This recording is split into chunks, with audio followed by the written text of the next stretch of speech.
Robert was a first responder at the World Trade Center disaster. Robert was also a New York City police detective in the narcotics division.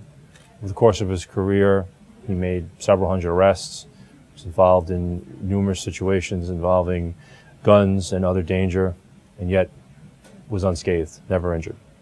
After being at the World Trade Center for over 3 months, he went back to work. Not too long after that, he became sick. He was diagnosed with cancer several months later. Robert came to us as part of the World Trade Center litigation and was seeking help.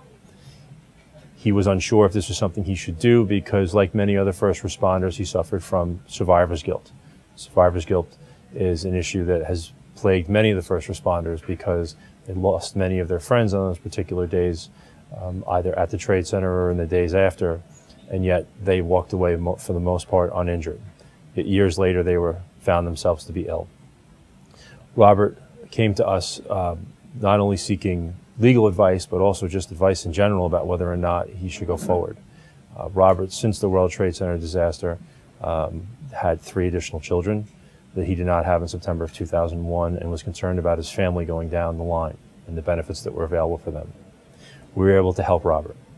Robert spent a lot of time with us, going over the injuries that he had, and essentially reliving what he saw and what he was a part of during the World Trade Center disaster. We were able to successfully resolve Robert's case and are now representing him in the Zadroga Act itself. Robert is somebody who is a typical first responder. He's no different than anybody else that was there. He went and he did his job. He didn't ask any questions. And yet years later, he found himself in a situation that everybody said was related to the World Trade Center. If you have any questions or if you feel that you have a situation similar to Robert's, please contact me.